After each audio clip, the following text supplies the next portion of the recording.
estás en blanco y negro. Ya estoy. Ya.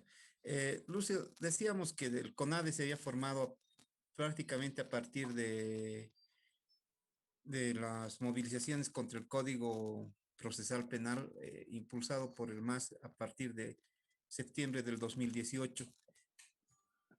Síguenos contando cómo fue el proceso. Bueno, a ver, se está escuchando porque aquí no veo ni la pantalla, nada. A ver, déjame ver un segundo, por favor. Bueno, se escucha, pero no. Sí, se escucha, te escucho perfectamente. Bueno, entonces te decía que al final se organiza CONADE el 11 de enero de 2018 con la participación de Guido Migma y muchas organizaciones, sobre todo plataformas de la ciudad de La Paz, algunas juntas vecinales y algunos movimientos sociales.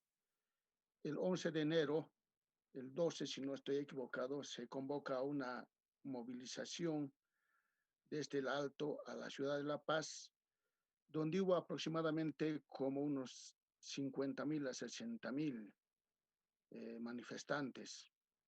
En ese momento se resolvió luchar por la derogatoria del Código Penal. Se le dio un término de unas, si no recuerdo mal, unos 72 horas. Ya llegando a la semana siguiente, antes del 21 de enero prácticamente, el gobierno se vio obligado ante semejante movilización y amenazas de huelgas, paros y bloqueos a abrogar, no solamente derogar, abrogar el nuevo código de procedimiento penal. Esta fue una primera victoria que tuvo la COP y el CONADE frente al gobierno. A partir de esa fecha se agarró las banderas del 21F como CONADE, ¿ya? Y 2018, cada 21 de cada mes se han hecho movilizaciones y también cabildos en la ciudad de La Paz, principalmente.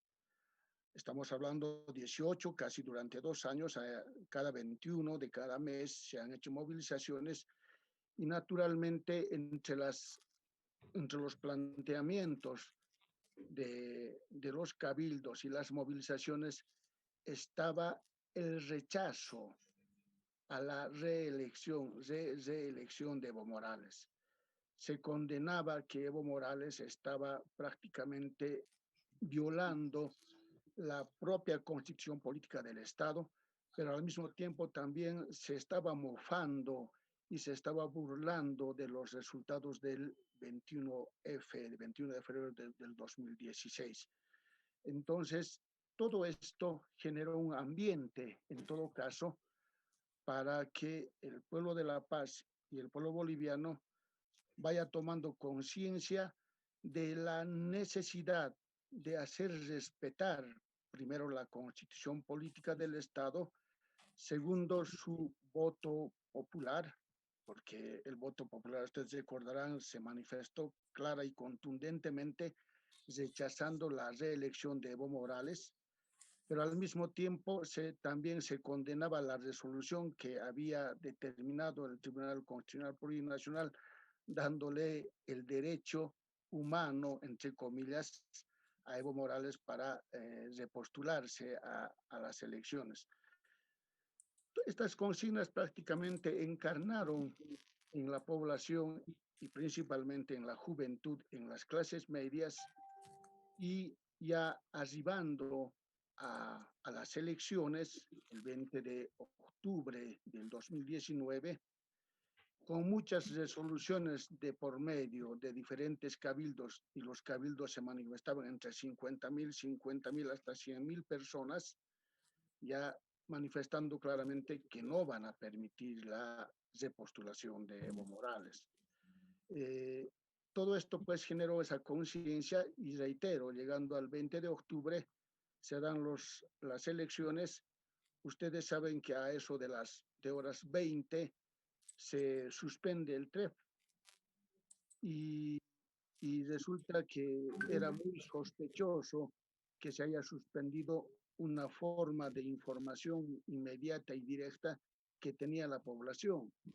Y en ese momento había prácticamente un empate en los resultados y esto se manifestaba claramente como una maniobra prácticamente del movimiento al socialismo y sobre todo del Tribunal Supremo Electoral, que con seguridad estaba tomando actitudes aviesas, torcidas, como el de hacer fraude.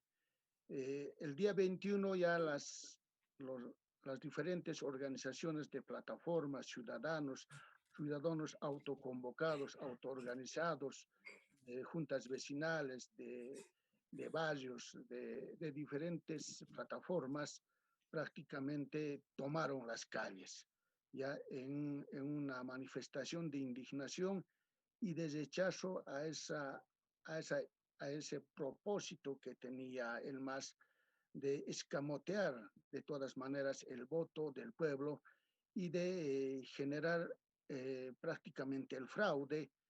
Y ese fue pues el momento en que eh, se han ido cada minuto, cada hora que pasaba del 21 de octubre para adelante, ya eran miles en la ciudad de la Paz.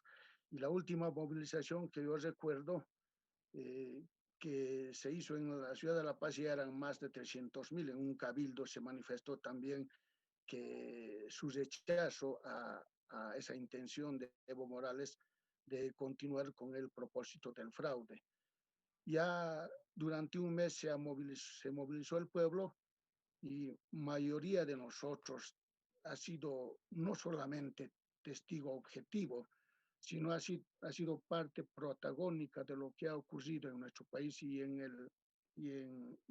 La Paz particularmente, cuando no solo miles, sino millones de ciudadanos han ido a defender primeramente su voto, segundo la democracia, tercero el respeto a la Constitución y naturalmente también su rechazo a las arbitrariedades y el abuso de poder que cometía Evo Morales y al mismo tiempo la condena que se le hizo también a las fuerzas policiales y a las fuerzas paramilitares que tenía el gobierno asentadas particularmente aquí en La Paz. ¿No? Recordarán ustedes que campesinos y mineros de Colquiri-Guanuni estuvieron para enfrentar al, a los jóvenes, a los ciudadanos paseños, todo con el propósito de hacer retroceder esa masiva movilización, a esa masiva manifestación de la población paseña. En el intermedio ha habido muertos, como más bien en La Paz, el 29 de octubre, si mal no recuerdo, fue empujado por un grupo de gente del MAS, ya el compañero Julio Llanos de CONADE, que prácticamente al mes falleció como consecuencia de ese maltrato que recibió por parte de los manifestantes del MAS. Entonces ya había en ese momento, nosotros denominábamos un golpe de calle de parte del MAS, armados, ya aleccionados, espoleados por parte del MAS, fuerzas policiales, fuerzas, del sindicalismo minero y otros que estaban resueltos prácticamente a arrinconar y a hacer fracasar cualquier intento de rechazo y de repudio que se había suscitado en el movimiento patriótico, en esta movilización e insurgencia ciudadana y popular en la ciudad de La Paz. Y ya arribando ha sido un mes, ustedes recordarán esta movilización y prácticamente después, ya casi la última semana después de estas movilizaciones surgen con fuerza los comités cívicos, particularmente de Santa Cruz. Entonces, fue así esta acumulación de fuerzas en las calles que al final, el 10 de noviembre, Evo Morales se dio cuenta de que no podía seguramente contra esta fuerza más arremeter porque ya había utilizado todos los medios posibles de represión del Estado, las fuerzas policiales. Estas al final se dieron, resolvieron ya no más salir a las calles después de unas represiones sañudas y violentas que se dio durante 3 semanas. El 8 de noviembre las fuerzas policiales resuelven replegarse por los problemas que tenían y naturalmente Evo Morales y el gobierno del MAS prácticamente queda en la orfandad, si no política, pero sí en la orfandad social.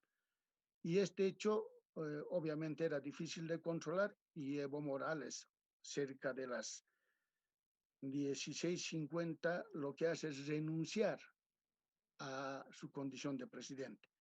Ya desde horas de la mañana había renunciado, uno de los primeros en renunciar, recuerdo que fue el ministro de Minería Navarro, un diputado de Potosí, y así sucesivamente sus ministros y diputados, asambleístas, dejando en los hechos un vacío de poder, ¿ya?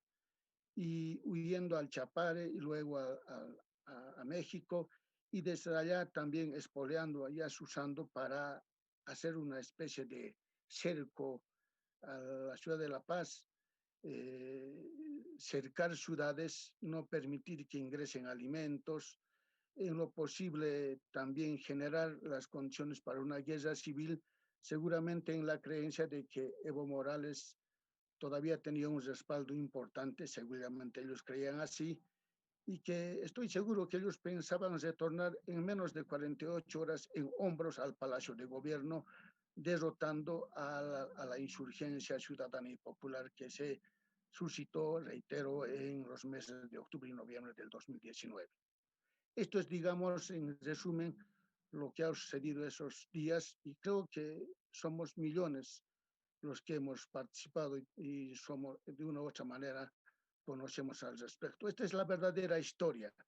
Lo que hoy se dice y escribe son fábulas, son, son juegos artificiales que pretenden distraer ya a la población nacional e internacional con el único propósito de borrar la verdadera historia. Por eso se le ha denominado una narrativa.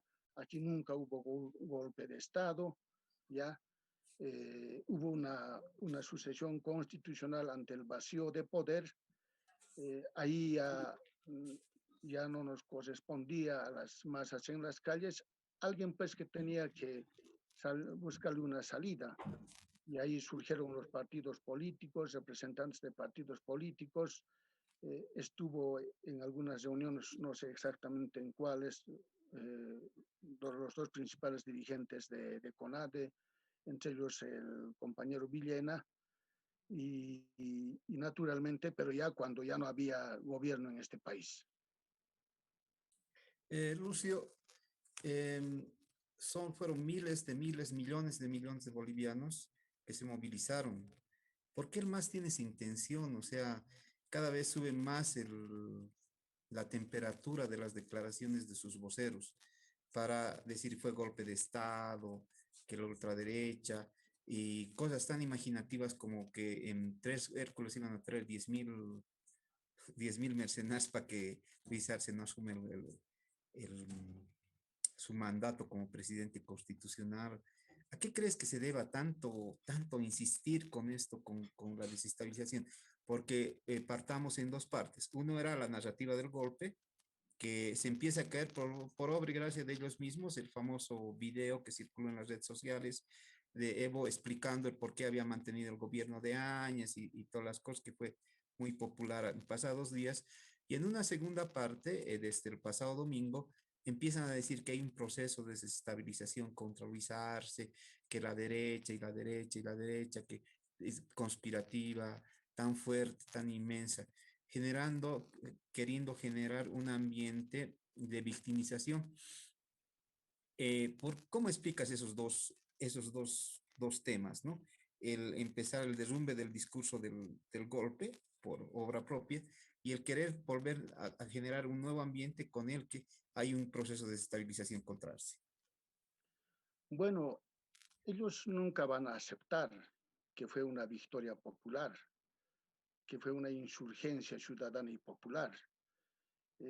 Seguramente durante un año que han estado fuera del gobierno, han estado cavilando, han estado buscando algunas explicaciones para ellos mismos, pero al mismo tiempo han estado generando una historieta, una fábula del golpe de Estado.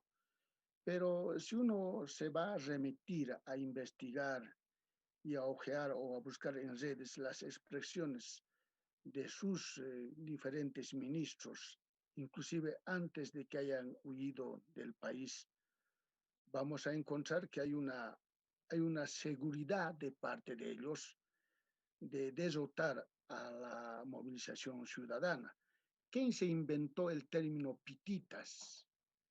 Recordarán que Evo Morales en alguna concentración manifestó que ¿qué es eso pues de hacer bloqueos con pititas? Yo les voy a enseñar, les voy a dar cátedra sobre lo que es bloquear la movilización. Eso se están bloqueando con pititas. A partir de esa expresión, encontraron ese término para calificar y desacreditar y minimizar a esta insurgencia ciudadana y popular con el término de pititas para prácticamente minimizarla. Pero esas pititas, pues al final la derrotaron. Eh, eh, uno y segundo, recordarán que entre el 8 y 9, 7 y 8 de noviembre, el, el exministro o ministro Juan Ramón Quintana, experto de la lucha contra insurgencia, alumno sobresaliente de la Escuela de las Américas de los Estados Unidos, tratando de recuperar el discurso del comandante Ernesto Che Guevara, dijo que él iba a crear un nuevo Vietnam en Bolivia. Este señor no sabe que ese contexto histórico, cuando habló el Che Guevara de Vietnam, de crear 435 Vietnam, fue precisamente como una respuesta a la lucha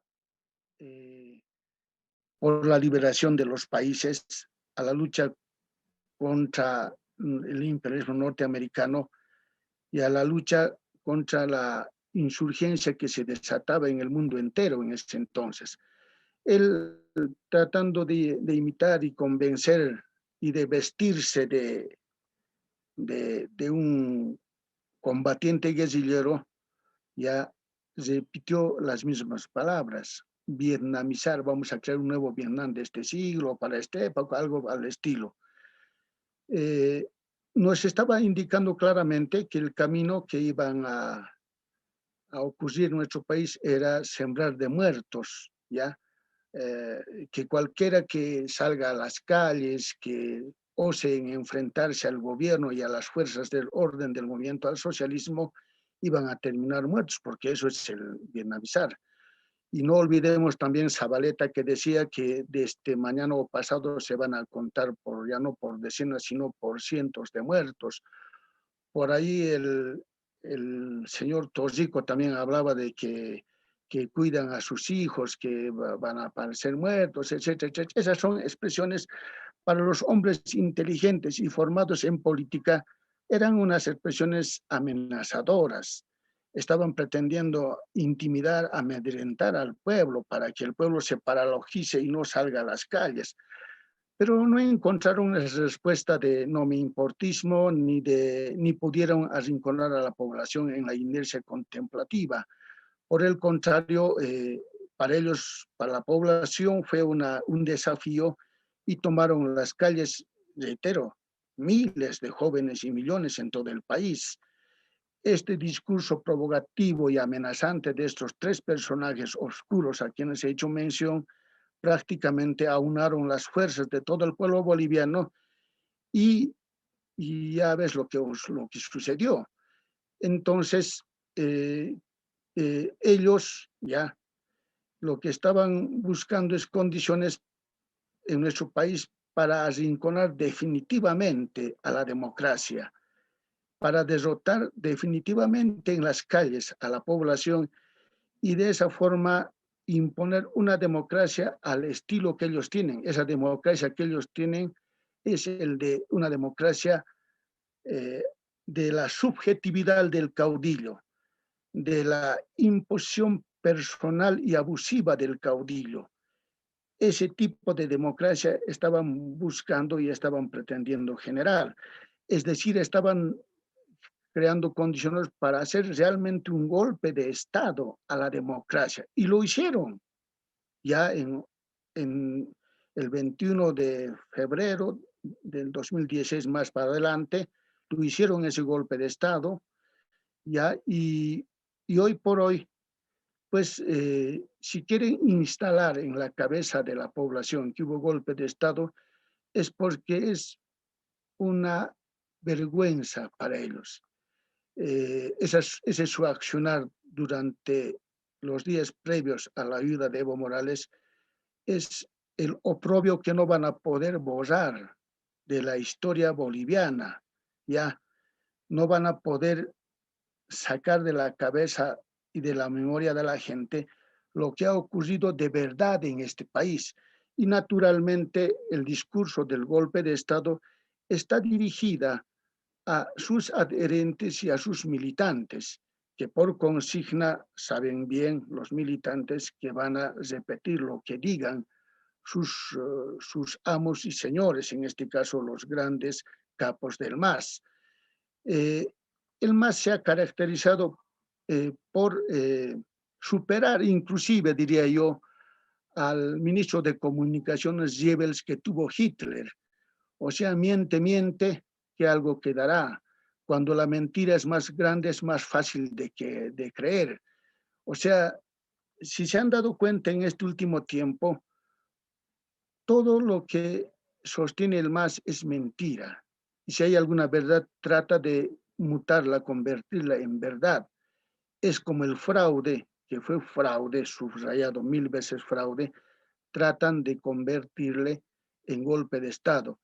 Y la derrota que sufrieron en noviembre del 2019 han tratado de borrar con la victoria que tuvo el 20 de octubre el 18 de octubre del 2020 con las elecciones nacionales donde salió victorioso. No vamos a negar eso, el señor Arce Catacora.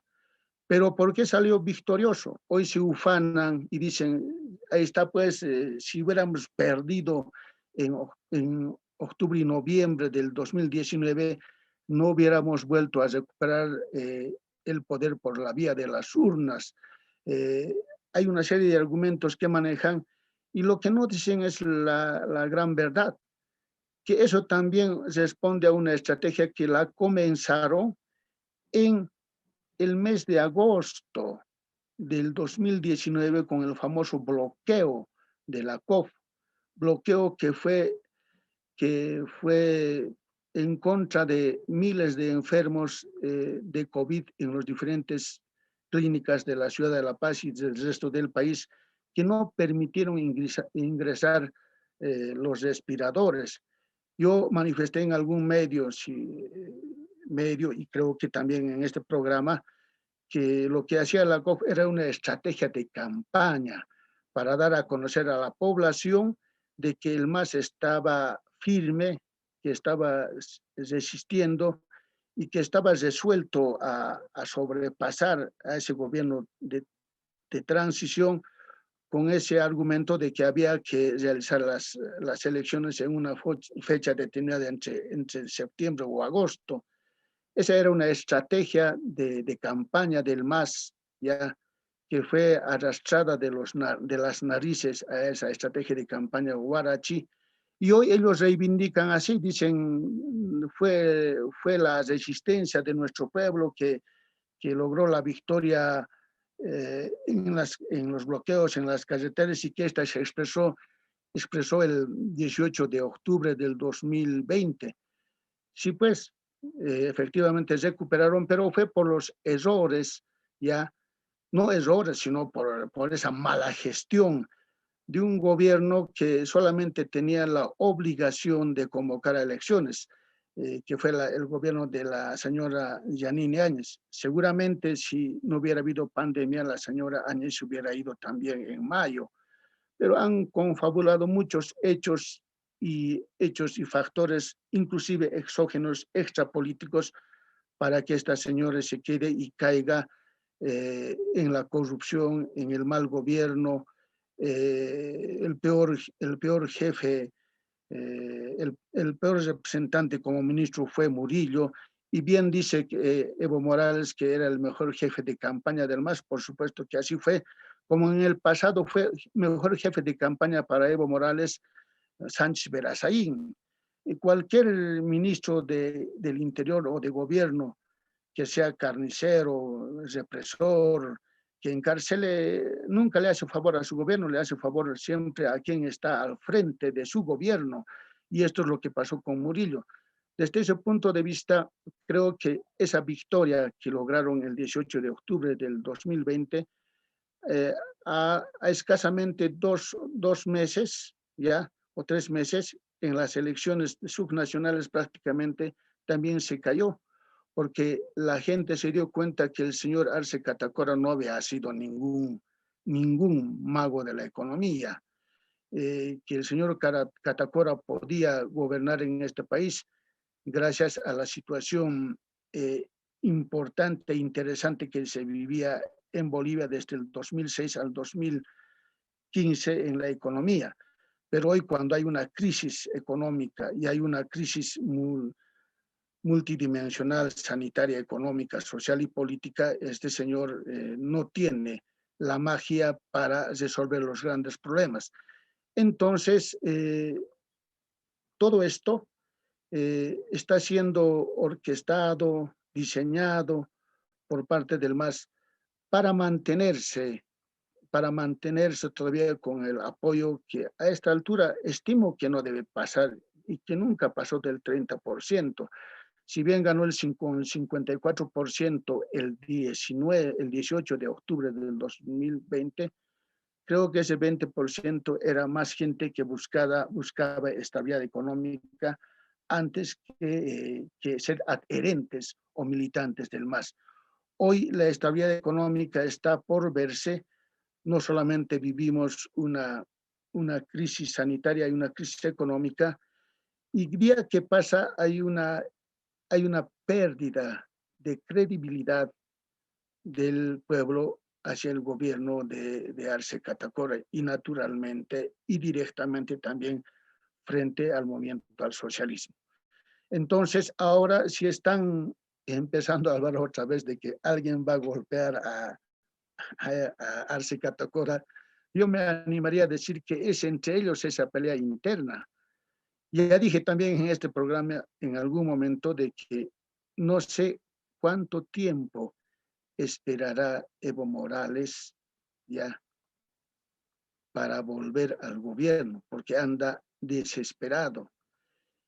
Va a tener una espera impaciente, te decía, y seguramente están pretendiendo crear las condiciones para después decir que la oposición, la derecha, todas las versiones de derecha o centro derecha o la oposición que ha estado que hoy está en el Parlamento, no tiene la fuerza, nunca tuvo la fuerza para movilizar nada.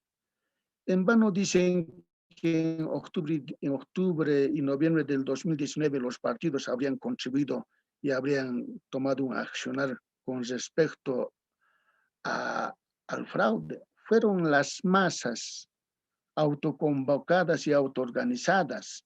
Ya no estaban los partidos políticos. Hoy por hoy también están prácticamente arrinconados, no cumplen un papel. Y por tanto se están una vez más inventando, están queriendo crear un teatro de operaciones. Lo que manifiestan es una operación política con el propósito de alcanzar algún objetivo en el devenir del tiempo.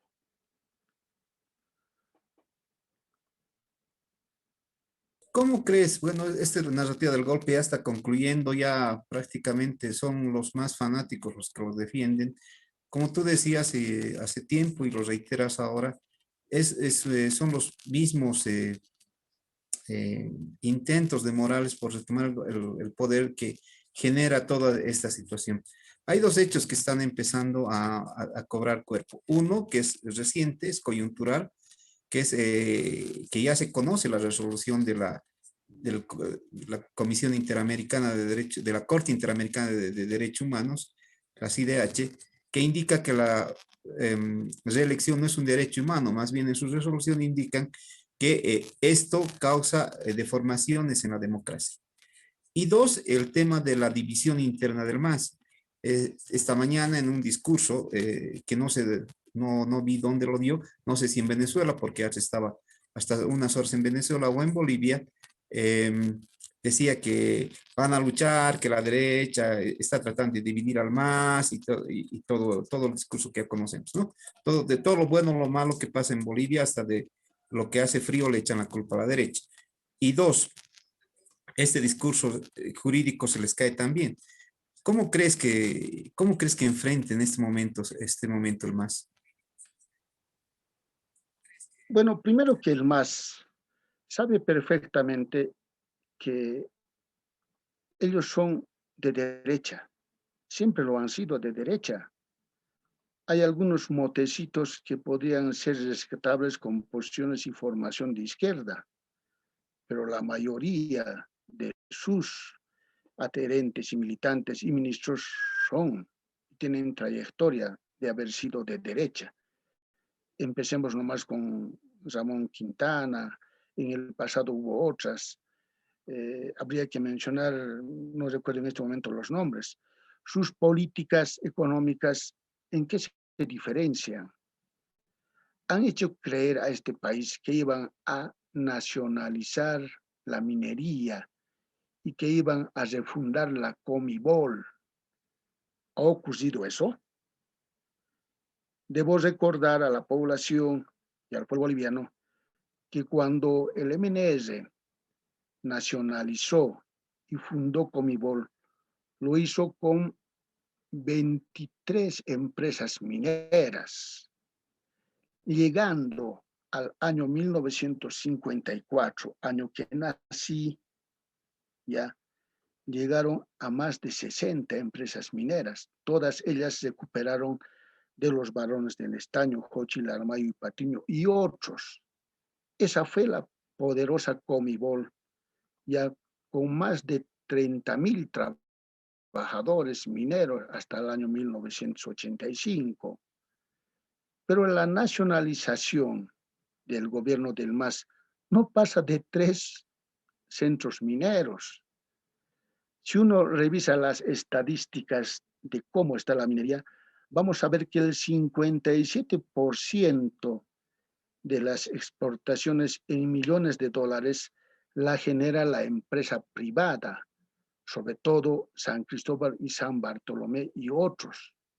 Lo que quiere decir que este sector minero ha seguido siendo del sector privado. Y en el sector privado se cumple a rajatabla todo lo que dice la política neoliberal. Segundo, del sector minero. Solíamos gritar a los 4 vientos junto a José Pimentel y otros dirigentes de la Federación y de la COF en los años del neoliberalismo, que una de las exigencias intransigentes de parte de nosotros como mineros era la abrogatoria o derogatoria del artículo 49 del 21060. ¿A qué se refiere esto? A la libre exportación de minerales, ya porque por esa vía sangraba la minería, porque favorecía a los empresarios privados, a los cooperativistas, a los rescatires, a los jucos, etcétera, etcétera.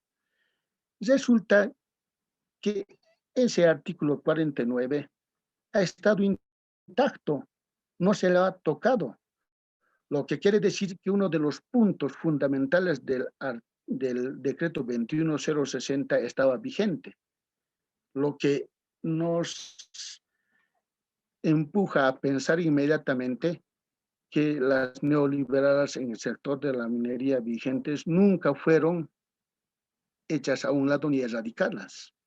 O sea, esta es una característica de un gobierno neoliberal y derechista. Y si vamos a ver el sector de hidrocarburos también, después de 4 o 5 años de la famosa nacionalización de los hidrocarburos, se ha descubierto que no había tal nacionalización, que era una simple transferencia de una forma de contrato a otro, ¿ya? Y si vamos a ver cómo han liquidado el sector manufacturero de nuestro país, como lo hicieron el MND, también el MAS lo hizo. Entonces, se podría decir, parafraseando con la Biblia o con un dicho popular, que por sus frutos los conoceréis. O sea, ¿dónde están las políticas antineoliberales? No existen. El propio Entel resultó siendo una sociedad anónima. Entonces, estos militantes y gobiernos del MAS, como te darás cuenta, son de derecha. Y lo único que les queda a ellos es mantener el monopolio de izquierda, porque el discurso de izquierda sí lo tiene, pero de ahí a la práctica no tienen ni un ápice de izquierda, porque solo en el momento presente nos está demostrando que están privilegiando la economía antes que la vida de sus habitantes, los negocios y la reactivación del mercado antes que la producción son expresiones esencialmente de gobiernos de derecha.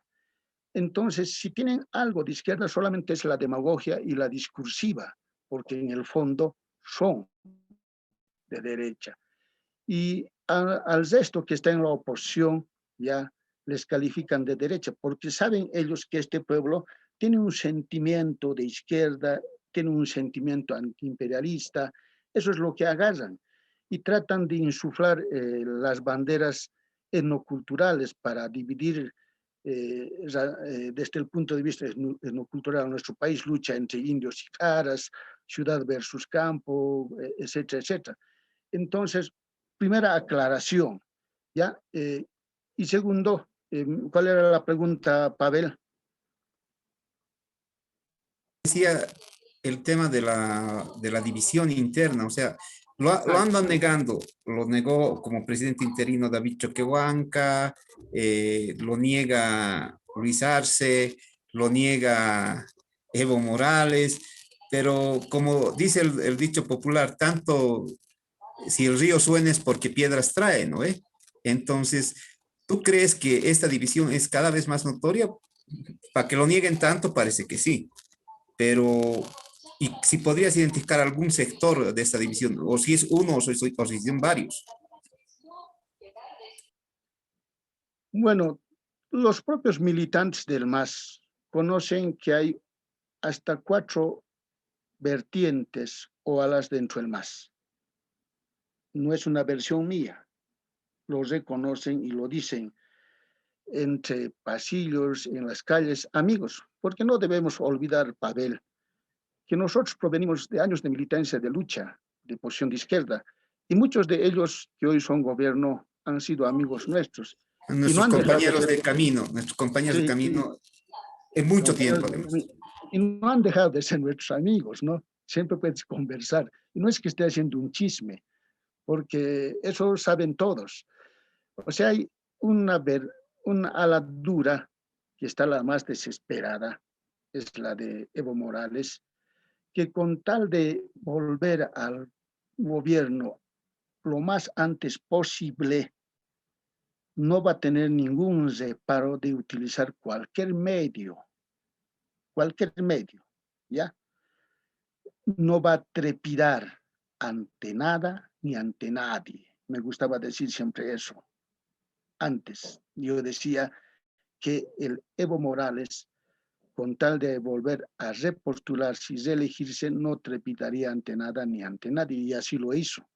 Hoy también repito lo mismo, con tal de volver inmediatamente va a ser lo mismo. Es un ala. Segundo ala está ahí de Choquehuanca, ¿ya?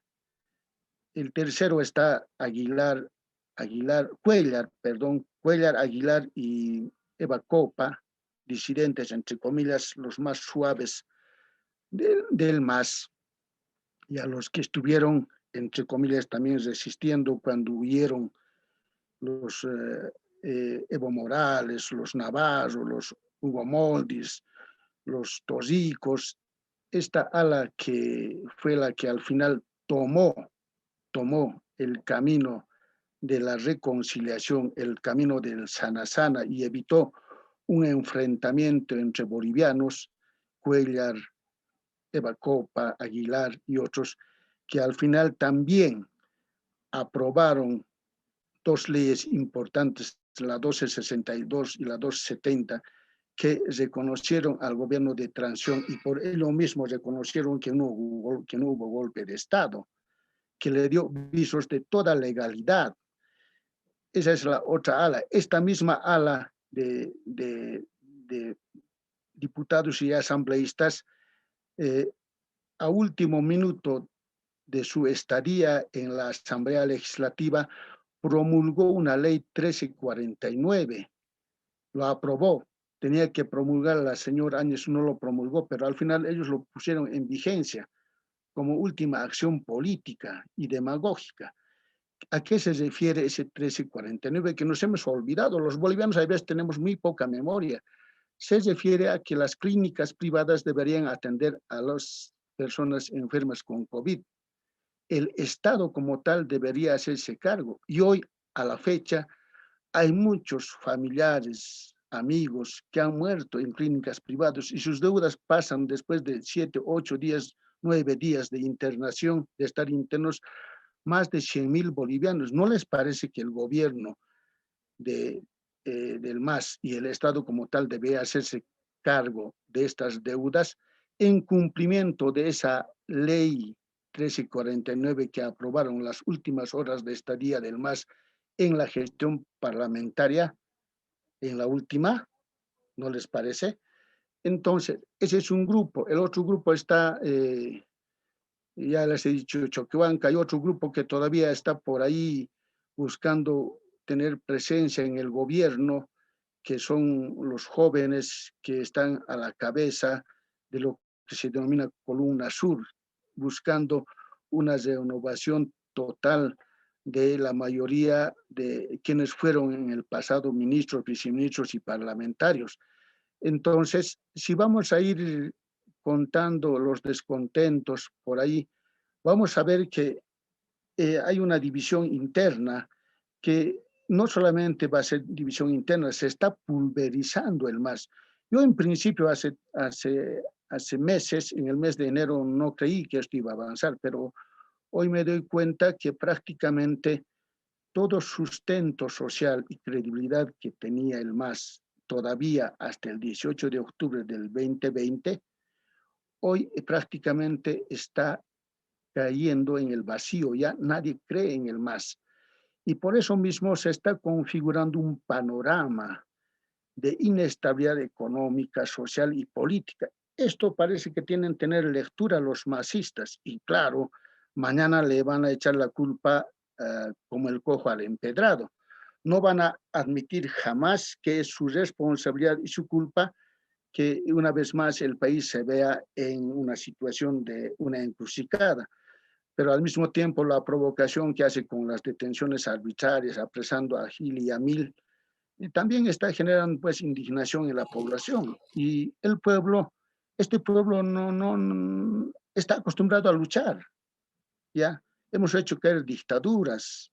Y la última prueba ha sido pues el 2019 y mañana también podría ocurrir lo mismo y no lo van a resolver deteniendo a uno o a otro dirigente o tratando de macular o de manchar o de tipificar a la población diciendo que son de derecha.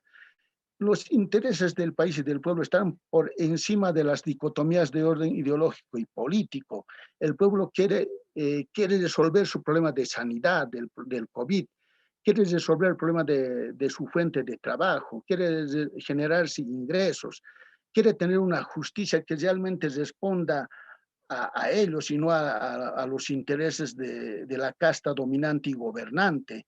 Entonces, como verás, hay muchos elementos que están prácticamente generando una indignación que de no resolverse naturalmente va a implosionar, digo, no va a explosionar, va a implosionar dentro del seno mismo del MAS. Y en ese sentido, estas divisiones se van acentuando y yo creo, inclusive me animo a decir que si esto continúa así, es lo más probable que el 2025 el MAS deje de existir con la fuerza que tuvo y tiene todavía hasta el momento.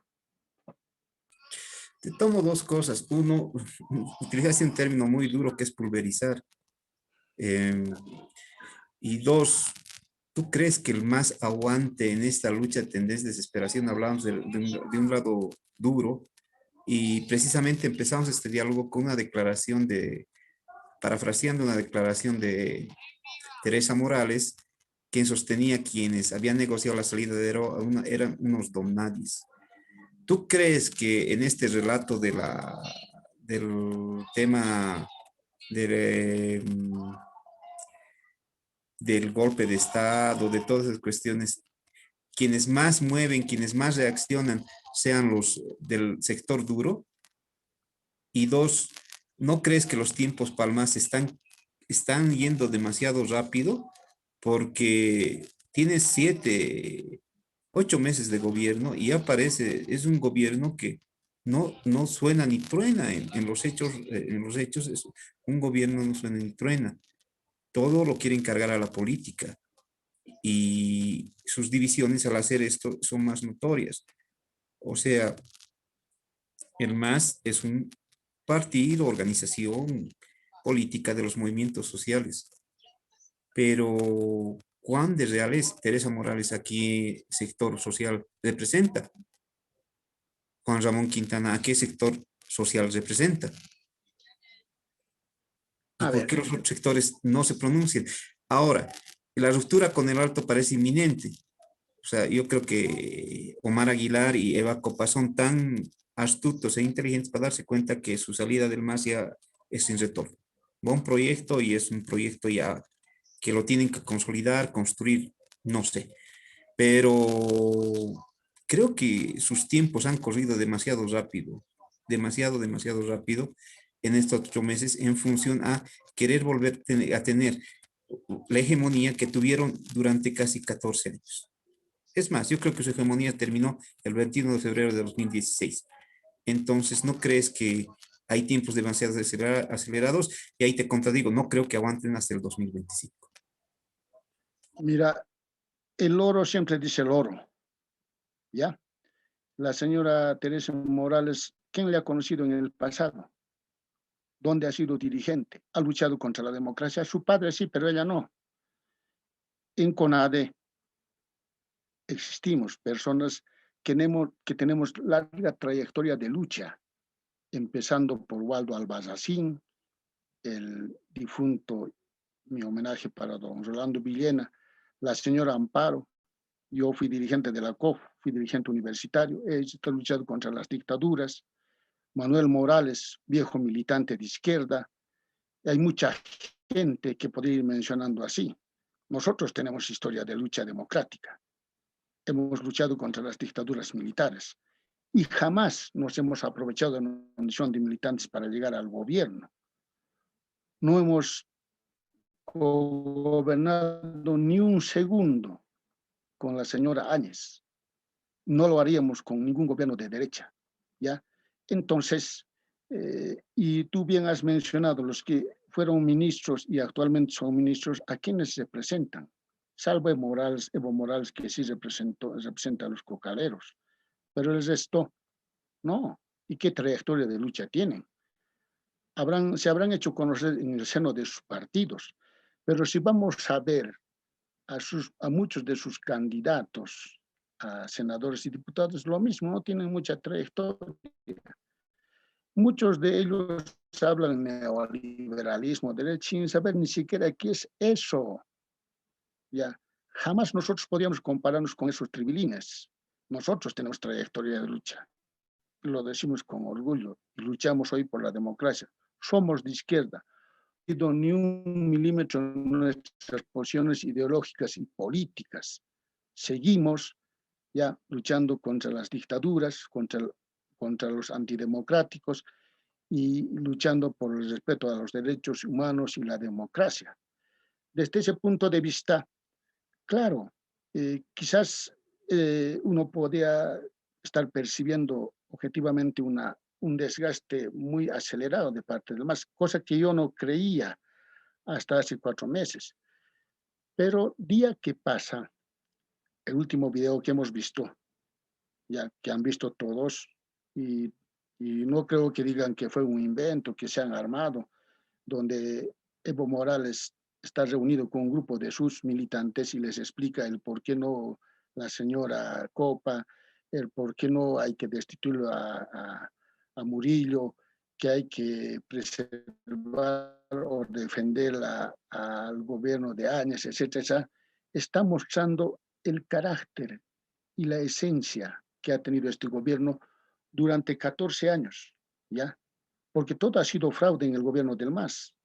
Y el fraude más poderoso y difícil de tapar naturalmente, ni siquiera de poder disimular, ha sido el fraude de las 2019. Entonces, todo eso, esas declaraciones contradictorias, esas angullas de poder de sus militantes, esa insatisfacción que tienen la mayoría de ellos porque se han hecho la ilusión de que iban a ser ministros, iban a ser alcaldes, prefectos, prácticamente están minando al MAS. Y cuando digo que están minando, estoy diciendo un término metafórico, y van a pulverizar. ¿Ya? Entonces, antes de que ocurra esto, seguramente el MAS va a tomar algún camino para salir ileso de esta situación, sanos y salvos, unidos en lo posible. ¿Qué harán? No sabemos, porque en política todo es posible de reconfigurar. La política está en función de cálculos, alianzas, estrategias, tácticas y estrategias, pero que el MAS que se conoció hasta octubre del, del 2020 ya no va a ser ese MAS. De todas maneras, ya hay un desprendimiento fuerte de la señora Eva Copa. Seguramente va a buscar su camino y la posibilidad de apuntar a un estado, demasiado a una aspiración máxima, ya sea como político, como presidente. No creo que tampoco que David Choquehuanca, no obstante de que parece una oveja sumisa de Evo, no obstante, creo yo que no está muy contento y de acuerdo. Algo también va a pasar por ahí. Claro que estamos especulando, no somos brujos, pero creo que es importante ver lo que está ocurriendo, no tanto en sus dirigentes, sino cómo se van moviendo sus adherentes y sus militantes. Cada uno está agarrando una punta de un ovillo o de otro. Ya se está agarrando y está tratando de asegurarse en un ovillo o en el otro, en el ovillo de Evo, en el ovillo de Copa, en el ovillo de Choquehuanca, en el ovillo de los jóvenes o lo que fuera. Pero ese hecho, ¿tú crees que por salvar y por apoyar una vez más a Evo Morales, no obstante que Evo Morales es el dueño del MAS, ¿tú crees que van a volver a juntarse y buscar un gobierno de unidad o una candidatura de unidad? Yo dudo mucho que ocurra eso. Esto parece ser una ley, termino con esto, parece ser una ley, lo mismo ocurrió con el MNR, recordarás, parece ser una ley del comportamiento político de los partidos políticos, la división y la implosión por adentro. Claro, te doy toda la razón. O sea, has dejado, además, no te olvides que el MNR venía de una cierta tradición centrista democrática y además, hace un tiempo, hicimos un recuento de la cantidad de cuadros políticos que tenía el MNR antes del 52 y después del 52, y en su comité ejecutivo, que creo que era integrado por 15 personas, todos eran intelectuales no solo intelectuales de nombre, sino también obreros. Estaba Lechín, estaba Nuflo Chávez que representaba a los campesinos, estaba muchos campesinos que habían protagonizado las tomas de tierras, pero que también habían sido anteriormente cuadros políticos, principalmente del Partido Obrero Revolucionario, gente formada. ¿Qué tienes en la dirección del MAS? Tienes representantes de sectores sociales que en la mayoría de las cosas solo están ahí por el funcionamiento de los aparatos sindicales, que tú lo conoces muy bien, Lucio. O sea, en muchos casos, el dirigente no es el mejor trabajador ni el mejor cuadro político de la fábrica, de la mina o del sector, sino es aquel quien logra montar el aparato o tiene el aparato suficiente para llegar a ser dirigente. Y eso lo sabemos muy bien. Y lamentablemente el aparato del MAS ha elegido a los más sumisos, a los más obsecuentes, para llegar a las direcciones nacionales porque no necesitan gente que les discuta, sino necesitan gente que les obedezca. Entonces, entiendo lo que tú planteas y creo que en estos días, en estas semanas, el deterioro va a ser muy grande. Y además estás viendo la posibilidad de que más sectores se desmarquen, ¿no?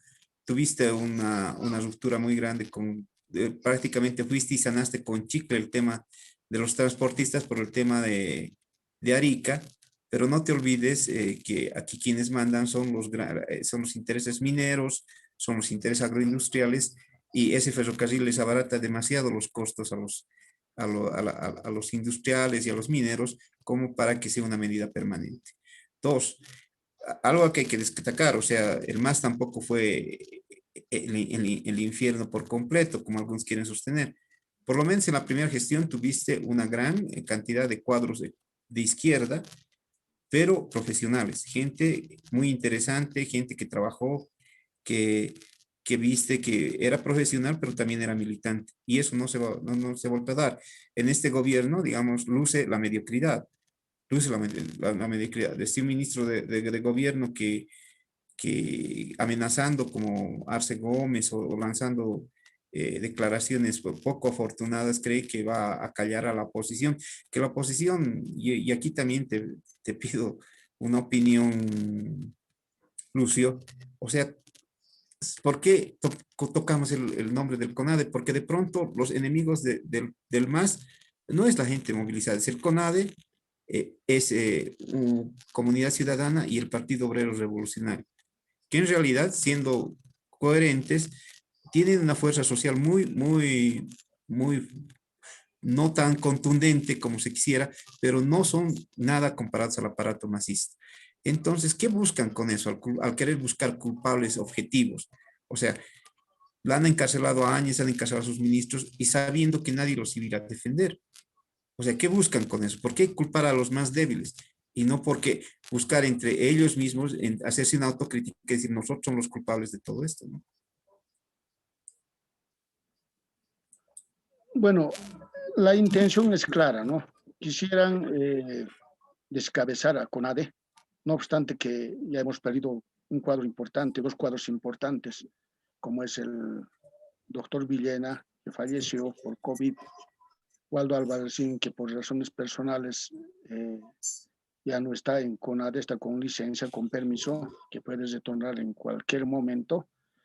Estamos otros viejos dirigentes, felizmente, que sabemos y conocemos hasta cárceles, no tenemos temor para nada, ¿ya? Y hemos luchado, te reitero, contra las dictaduras. Entonces, estos amiguitos del gobierno piensan que amenazando, encarcelando van a descabezar al pueblo. Eso no va a ser así porque la lucha por la democracia, por el respeto a los derechos humanos, por la justicia social, por mejores condiciones de vida, por tener fuentes de trabajo, son reivindicaciones de la población. Estas son banderas de todo el pueblo, ¿ya? Quienes están imprimiendo políticas de derechos son ellos, y los que están haciendo, más bien los que están agitando banderas de izquierda son precisamente quienes militan en CONADE, quienes militan en el POR, quienes militan en otras organizaciones, porque cuando se habla de la lucha por los derechos humanos es porque se supone que el Estado es el que está violando los derechos humanos. Solo cuando el Estado viola los derechos de las personas, se habla de derechos humanos, ¿ya? Entonces, creen que con eso van a atemorizar, pero se equivocan. Hay cuadros en diferentes organizaciones por tanto el clima que se está viviendo en este momento, sobre todo el tema de la reactivación económica y el tema de la crisis sanitaria, son lo que están poniendo en una situación difícil, embarazosa al pueblo boliviano. Está hablando el gobierno de solucionar la crisis con bonos soberanos. Los bonos soberanos son papeles que piensa vender en el mercado de capitales, pero ¿para que pague quién? Nosotros mismos. Están buscando 6.000 millones de dólares para reactivar la economía, ¿ya? Y resulta, ¿quiénes van a pagar eso? El pueblo no sabe todavía quiénes van a pagar eso. Vamos a ser nosotros en los próximos 10 años. Entonces, estamos hablando que más que de un endeudamiento, ya se están gastando, ya se han gastado más bien las reservas internacionales. Apenas tenemos reservas internacionales entre 4.000 millones de dólares en efectivo, ya que alcancen escasamente para 2 años, ya. No es posible, si no se tiene capitales frescos, inversiones, reactivar la economía, ya. No es suficiente entregar, redistribuir algunos ingresos económicos que se generan a través de la venta de nuestros minerales y de los hidrocarburos, distribuir al otro sector de, de los trabajadores ambulantes y comerciantes. Eso no reactiva una economía. Te permite sostenerte, pero no es una verdadera y real reactivación.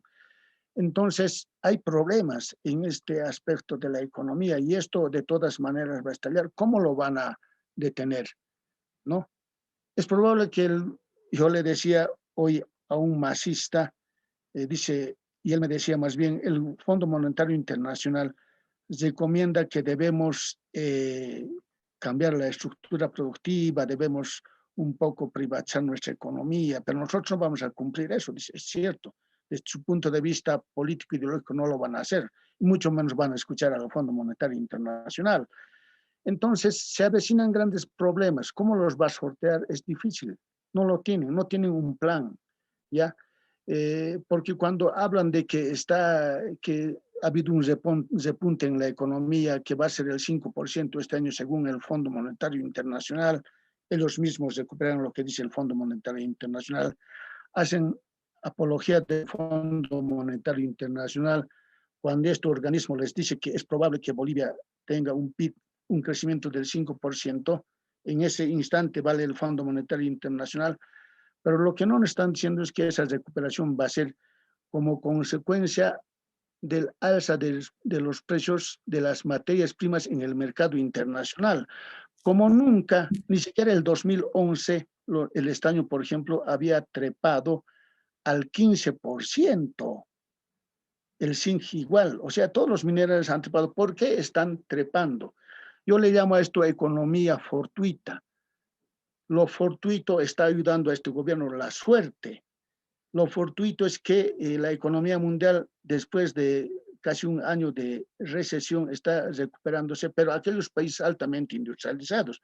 Por eso se están cotizando bien nuestros minerales y por eso también el petróleo ha vuelto a trepar de 30 a 60. Naturalmente hay ingresos, ya divisas para nuestro país, pero que no son suficientes ya para resolver una crisis económica que no fue acentuada solamente en el gobierno de Áñez, sino que ya se arrastraba desde el año 2015. Entonces, nuestros problemas económicos son estructurales, no son coyunturales. Y ahí el gobierno con medidas anticíclicas pretende resolver. Esas son medidas coyunturales. No hay una solución al problema estructural de la economía. Y naturalmente todo esto nos está mostrando cuál va a ser el panorama en el futuro, ya en el país, qué es lo que va a pasar, cuál va a ser el accionar de la población, independientemente de personas, estas instituciones ya han nacido y van a continuar. Entre tanto, va, por ejemplo, CONADE. va a seguir adelante en su lucha, y no solamente contra este gobierno, con el que viniera en el futuro también, por la democracia, por los derechos humanos, por la justicia, por tener una verdadera justicia en el país, por tener unas mejores condiciones sanitarias para la lucha contra el COVID. El CONADE, pues, si no les interesara, si no afectara en sus propósitos e intereses, además, simplemente la ignorarían, pero no la puedes ignorar ya. El CONADE es una realidad palpable que dirige, que orienta ya a los autoorganizados, a los autoconvocados, a los ciudadanos, a las plataformas. El CONADE no es igual que la COP, que tiene una estructura fija, ya tradicional, ya no tiene estructuras de esa naturaleza, pero está ya autoorganizado. Y no solamente el CONADE, algunos comités cívicos también. Entonces, están muy equivocados en su lectura. Ellos, teniendo a lo tradicional de la vanguardia de las luchas sociales en Bolivia, y que los utilizaron como choques, de grupos de choque para el enfrentamiento en octubre y noviembre, a esos grupos tradicionales mineros, campesinos, obreros de otros sectores. Esos fueron derrotados por una nueva insurgencia ciudadana y popular que quiere democracia, ya, que quiere justicia, que quiere tener una servidumbre en el futuro. Muchos de ellos son profesionales y ven que este país no les presenta un futuro, aún de tener títulos profesionales. No hay oportunidades de trabajo. Se están envejeciendo con un gobierno oprobioso y fraudulento como el MAS. Muchos de ellos ya hace 4 o 5 años son profesionales en todos los campos. ¿Y tú crees que esa gente, al no tener posibilidad de irse al exterior, va a seguir aguantando esta situación de incertidumbre en el país? Esos jóvenes son la apuesta que van a tomar la dirección de CONADE y de otras organizaciones que probablemente ellas mismas se van a organizar cuando haya necesidad de enfrentar a un gobierno abusivo y totalitario. Claro, así es, Julio. Bueno, hemos hablado 1 hora y media sobre lo que puede pasar y aún nos quedan muchos puntos por tocar. Está claro que el discurso del golpe de Estado se ha caído y que es un reflejo, tomo tus palabras, de la desesperación en este proceso de aniquilación del MAS para para tratar de forzar a como dé lugar el regreso de Evo Morales al gobierno. Te quería hacer un apunte. Durante el gobierno de Evo Morales, 47 veces se dijo que había un golpe de Estado en marcha contra Evo Morales, 47 veces. Y anotamos la primera de Luis Arce, a los 8 meses. Entonces vemos nomás que no hay una reiteración de discurso, no hay creatividad en el discurso político. Estos amigos del MAS sufren de síndrome de golpe de Estado. Recuerdo que en el periódico Patria Insurgente, de la organización Patria Insurgente, el Insurgente, el periódico, tenemos 2 periódicos en fechas diferentes donde decimos claramente que el Evo ve fantasmas de golpe de Estado.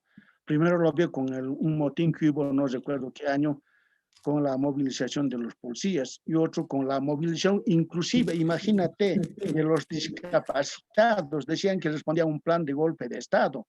Le echan la culpa al imperio norteamericano.